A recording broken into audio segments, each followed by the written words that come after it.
Captain Nydja Hood is part of our team coverage. She's along the parade route as well. Nydja? You guys, it is a beautiful day to be a Gamecock. The parade is in full swing. We've seen some gorgeous floats. Mayor Rickaman had just passed a couple moments ago. All folks here on the ground to celebrate the women's basketball team at USC. I do want to introduce you guys to a couple super fans from USC. I have Miss Alma and Rosa. How are you guys feeling today to be Gamecocks fans? We feel great! Awesome. Lexington, too, has announced there's currently 2,000 students in quarantine, which is over 3 times the amount that they had this time last year. The question is, why is this number so high, and how will this emergency ordinance keep students healthy? The Orangeburg Civil Rights Museum will serve as an anchor for the city's Railroad Corner redevelopment project as it continues to push for revitalization throughout downtown Orangeburg. There are 10 of these libraries throughout Somerton, and the way they work is simple. People are asked to take a book and then leave another one behind for the next person to enjoy. When it comes to recognizing the signs your child is experiencing mental health issues, mental health professionals in Orangeburg County say the signs can start to show before your child even reaches the age of 5. Father, you said in your word, cast your cares on you because you care for us. And Father, we cast our cares upon you. We say, Father, we need you. Students at South Carolina State are finding healing through prayer after losing 2 of their own to a fatal car crash on Friday. Zaleria Simpson and Shemaiah Riley. Riley was a student and Simpson had recently graduated. I want to say you've heard so much about both of those young ladies tonight. Both of them taken so soon. Both of them inspiring to help others. Jamie Rogers was Riley's advisor in the social work program. I'm so thankful that she knew before she left this earth how much we valued her, how much we loved her. Jordan Brown was in the Honors College with Riley and says in their last conversation, she gave him advice to help him get through a presentation.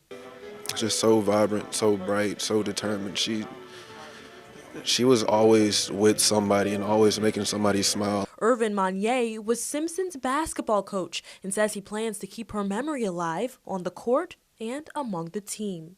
She made mistakes. She battled through with a smile with the next play. So the idea is to kind of do that anywhere in life, but now they have someone that they knew that had that spirit. As I look at her picture, and I see her smile and I see her style, we're going to remember that, and we're going to stay with that. The ceremony ended with a balloon release. In Orangeburg, Nydja Hood, News 19, WLTX.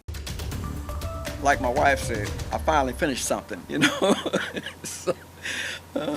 and it feels good. Timothy Brown has graduated from South Carolina State at the age of 77. He says this journey has been a long road.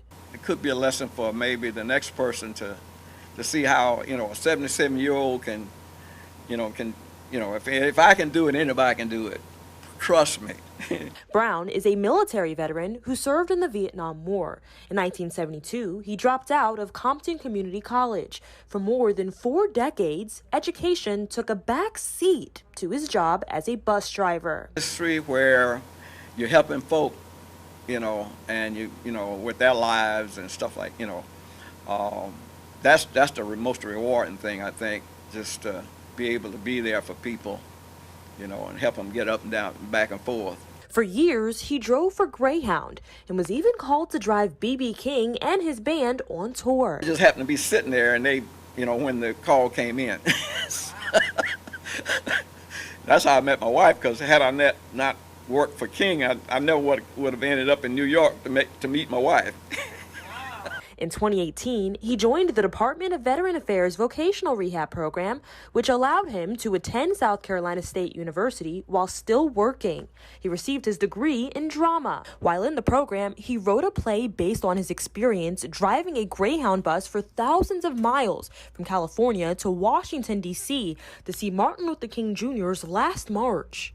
That was probably the most rewarding, because when he finished the speech, he came down into the crowd and was shaking everybody's hand, and we just happened to be in his path. He's working on a proposal to present to South Carolina State to move forward with production, which hopefully you'll see on stage next year. For Street Squad Orangeburg, Nydja Hood, News 19, WLTX. Legacy of former students here at Bethel Hanbury Elementary sought closure by getting the chance to walk the halls one last time and say their final goodbyes.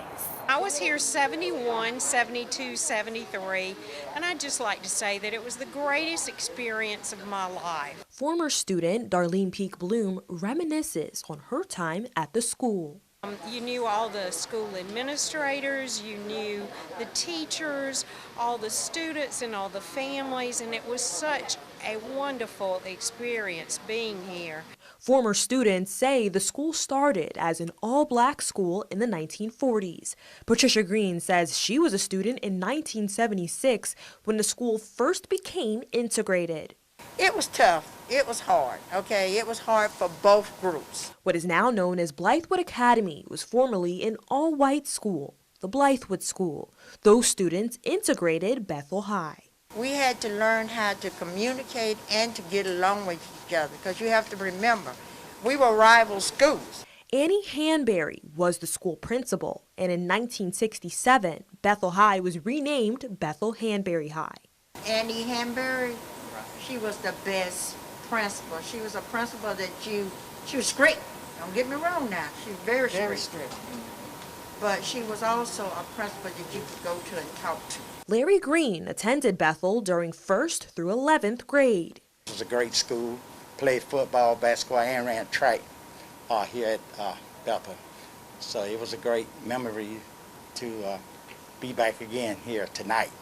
It was a great memory. We're going to miss this school a lot. In Blythewood, Nydja Hood, News 19, WLTX. We get one chance every year, and if the weather messes that chance up, it's very stressful. Every year, farmers are faced with the pressure of having a successful yield. Landrum Weathers is the owner of Buck Branch Farms in Bowman, where he grows corn, cotton, peanuts, and soybeans. That's the best thing about farming, no day's the same. But he says this year it came with its challenges. The challenges this year have just been and availability, supply chain issues, logistics, all that sort of thing. It's pretty much the same stories you see everywhere. But our stakes have definitely gotten higher. For some farmers, the pressure becomes too much to handle, weighing down on their mental health. Dr. Adam Kantrovich of the Clemson Extension says he has seen this happen firsthand. Prior to arriving here at Clemson University, when I was still working for another institution up north, we had a series of suicides that took place within our farming communities, and we had some individuals from around the state that came to us asking what can we do about it. He says due to lack of resource availability, many farmers have been unable to access mental health professionals.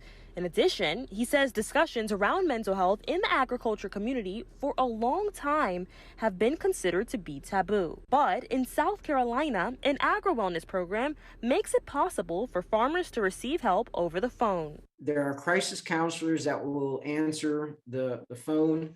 We'll run through a series of questions to make sure that there's no immediate danger or issues. The program was launched in partnership with the South Carolina Farm Bureau Federation, area farmers, and First Son EAP. As part of the program, South Carolina farmers can receive 3 free counseling sessions. For Street Squad Orangeburg, Nydja Hood, News 19, WLTX.